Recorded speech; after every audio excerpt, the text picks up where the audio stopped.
Magandang araw sa inyo lahat mga kaibigan, mga kalingap. Narito tayo ngayon sa ating YouTube channel at gagawa tayo ng bagong reaction video. Bundok naman mga kaibigan yung ating pinuntahan. Nandito tayo sa may bahay ni na Carla mga kaibigan, mga kalingap at may ginagawa tayo. At kasama tayo ng mga kalpintero mga kaibigan. Dito na ako gumawa ng reaction video mga kaibigan.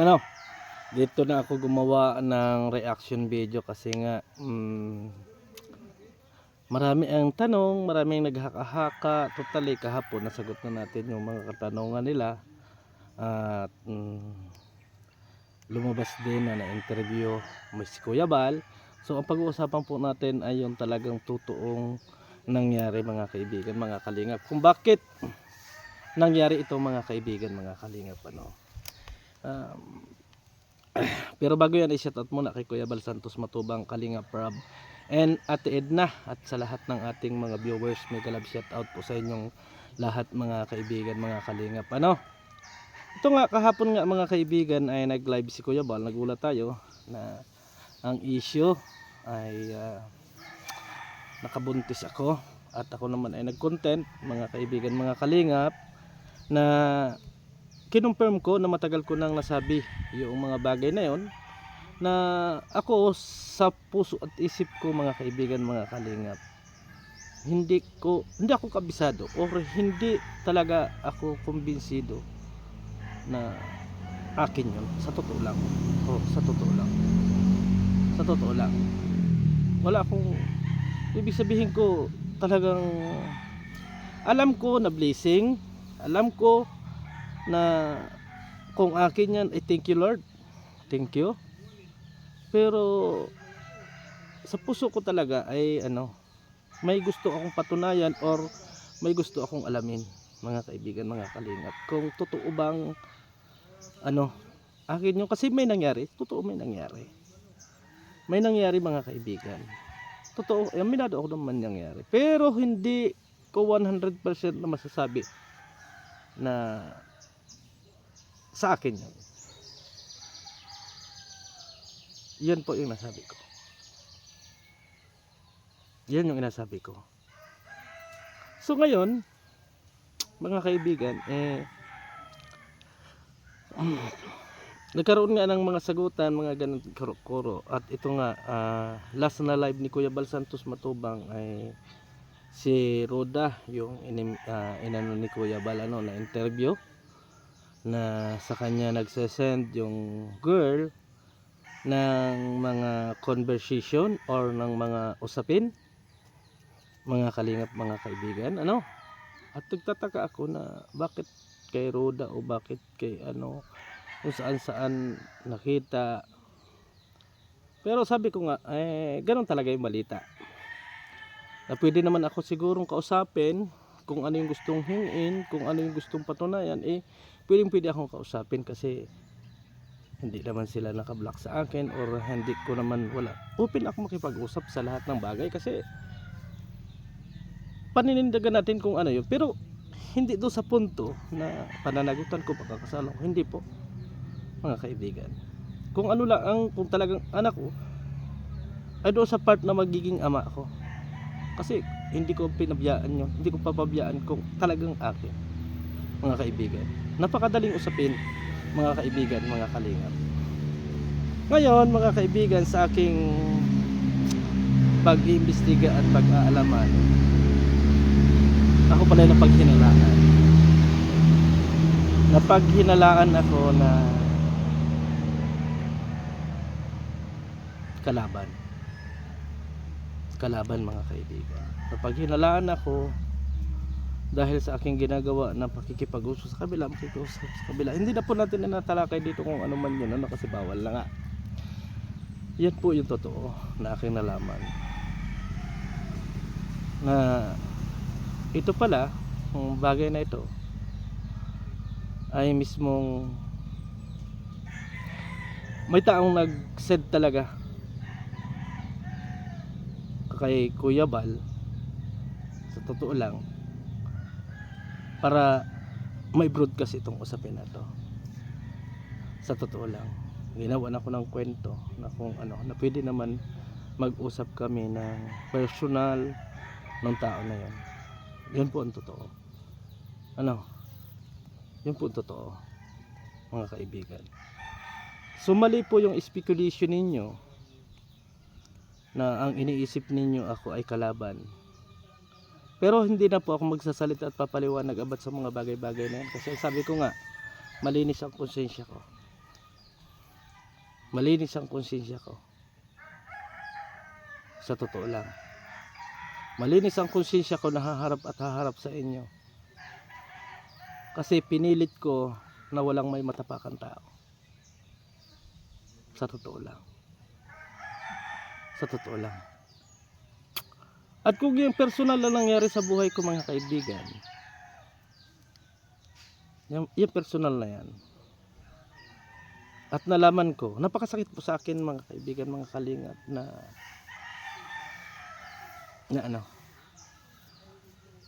parang binagsakan ako ng langit at lupa. Sa totoo lang. Na dahil napakahalaga ng mga tao na yun sa kanila, napaka-protective para sa kanila, ay hinalungkat yung buhay ko, or nangyari ay sa totoo lang, hindi ko gusto ito nangyari, mga kaibigan. Pero sabi ko nga sa inyo, haharapin ko mag-isa. Haharapin ko kung ano man yung paratang nila sa akin. Sa totoo lang, haharapin ko. Sa totoo lang, haharapin ko ang laban na to. Kasi alam ko sa aking sarili, doon na yung inasabi ng iba na bakit mo ginalaw kung hindi mo pa to. Minsan kasi sa buhay natin ay not perfect. Alam natin yan. Pero ito lang yung aking masasabi, sige, you are the way, kung yan ang palagay ninyo sa akin, mga kaibigan, mga kalinga. Pero ginawa ko ang lahat. Ginawa ko ang lahat ng aking magagawa. Hindi na ako makikipagtalo, hindi na ako makikipag-usap, at hindi rin ako makikipagbangayan sa mga nangyayari. Kasi nga narinig natin, akit tayo sa Caraba. So akit tayo, sunod tayo kung ano man yung magiging pangyayari sa Caraba, mga kaibigan, mga kalingap. Kung ano ba talaga yung dapat natin gawin, it's okay, no problem, mga kaibigan. Kasi akit tayo, wala kasi tayong tinapakan na kahit pa sino. Kabilang side, wala akong pinili. Sa totoo lang. Sa totoo lang, mga kaibigan, wala akong pinili. Pero ang sakit lang. Oo, masakit din. Kasi nga mismong nalaman ko na ang katotohanan na ganun. Pero sabi ko nga, mga kaibigan, hindi po kasalanan, walang may dito, kasalanan po natin to, mga kaibigan, mga kalingap. Lahat po ng yan ay kasalanan natin, no? At kung ano man yung desisyon ni Kuya at ng Caraba, mga kaibigan, mga kalingap, wag po natin silang ibas. Bagkus irespeto natin yung kanilang mga desisyon, no? Irespeto natin, panindigan natin, tanggapin natin kung ano yung pagkakamali, tanggapin natin kung ano yung sequence sa nangyaring ito. Sabi ko nga, mga kaibigan, mga kalingap, ay una pa man ay nasabi ko na ito sa live ko.